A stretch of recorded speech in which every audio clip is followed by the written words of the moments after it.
Astaire and Rogers, and we thought we were the best comedy team since Laurel and Hardy. For decades, fans of the Dick Van Dyke Show couldn't help but wonder, was there something more between Dick Van Dyke and Mary Tyler Moore?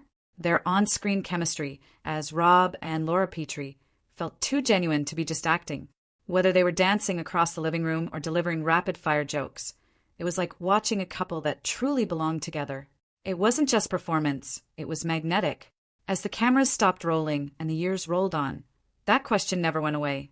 Rumors swirled, speculation spread, and yet both stars remained largely silent about what really happened behind the scenes. They shared a deep bond, no doubt, but neither ever publicly crossed the line from affection into confession. Still, the mystery lingered. Could a connection so real on screen be completely platonic off it? Now, at 99 years old, Dick Van Dyke has finally begun to open up about that pivotal time in his life. His words, though soft-spoken, carry the weight of years of memories, unspoken feelings, and maybe even a few regrets. This is the story of what really happened, a journey through fame, love, silence, and a bond that shaped them both forever. And it begins long before the spotlight ever found them. Long before he was a household name, Dick Van Dyke was just a skinny kid from Danville, Illinois, dreaming of something bigger. He dropped out of high school to join the Army Air Forces during World War II, but was too underweight to fly. Instead, he became a radio announcer, discovering a knack for entertaining.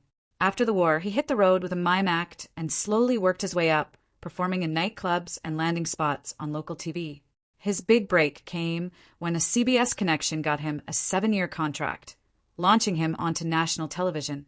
He co-hosted morning shows and soon landed on Broadway in Bye Bye Birdie, earning a Tony despite lukewarm reviews. But it was the Dick Van Dyke Show that changed everything. Cast as comedy writer Rob Petrie, Dick brought charm, awkward elegance, and perfect timing to the screen, and audiences couldn't get enough. That's also when Mary Tyler Moore entered the picture. As his on-screen wife, she brought a wit and warmth that perfectly matched his. Their performances didn't just work, they soared. The show became a cultural milestone, and behind the laughter was a duo whose chemistry made history.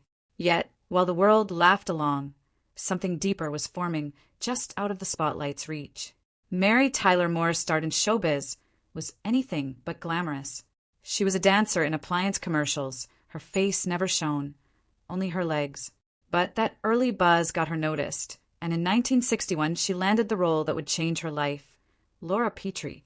With her iconic capri pants and natural wit, Mary wasn't just playing a housewife. She was reshaping how women were portrayed on television. Her career exploded in the 1970s when The Mary Tyler Moore Show debuted. As Mary Richards, a single woman working in a newsroom, she became a symbol of empowerment and independence.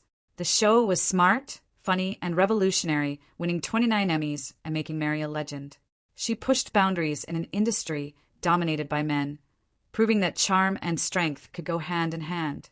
But behind her glowing smile, Mary's life was filled with sorrow. Her sister died from a mix of pills and alcohol. Her only son accidentally shot himself at 24. She quietly battled alcoholism and diabetes for decades, even losing most of her eyesight. Still, Mary never stopped pushing forward.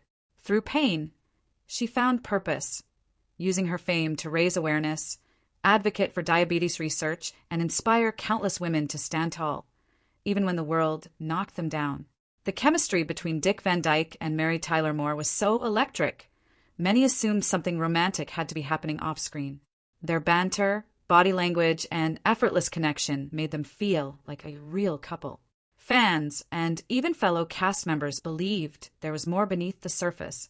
But in truth, their bond was rooted in deep respect, admiration, and a shared sense of humor, not romance. In their memoirs, both stars reflected on how meaningful the partnership was. Dick admitted he initially doubted whether Mary could pull off comedy, but she quickly proved him wrong.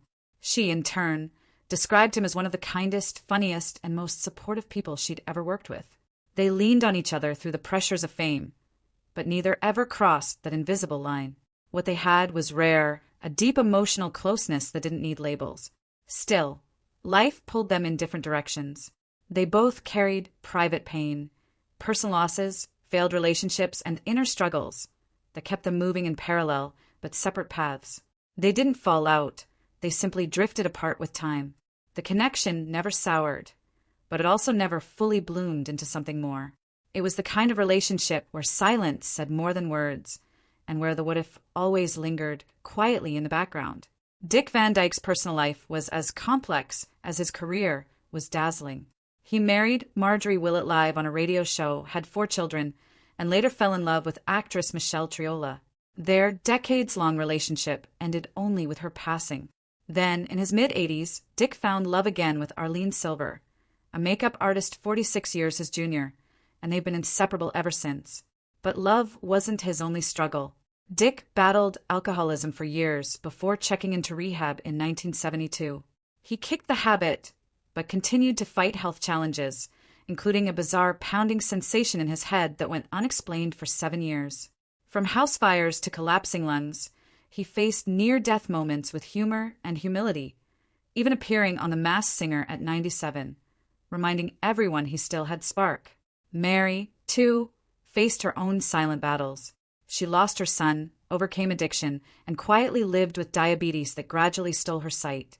Yet she remained gracious and graceful until the very end. Her later years were quieter, but full of strength. When she passed in 2017, it wasn't just the end of a television era. It was the loss of a woman who had touched millions with her courage, charm, and enduring presence. When Mary Tyler Moore passed away, Dick Van Dyke didn't just lose a co-star. He lost a piece of his past that still glowed in memory. In interviews, he called her the woman who changed him more than any other. There was affection in his voice, but also a quiet ache. Not of regret for things done, but for things never said. Sometimes the strongest bonds are the ones we never fully understand. They gave us laughter, legacy, and a kind of on-screen magic that still feels alive decades later. But behind the curtain were 2 people weathering life in separate lanes, each battling private pain. Their friendship, real, deep, but carefully guarded, never turned into something more, even though the spark was always there. They reunited briefly over the years, and every time that warmth was still unmistakable. Now, as Dick Van Dyke continues to live with remarkable energy at 99, he carries Mary's memory not as a headline, but as a soft echo of something rare. Their story wasn't about scandal or drama. It was about timing, connection, and the quiet grace of mutual respect. Sometimes love isn't loud or labeled. Sometimes it just lives in the space between 2 smiles.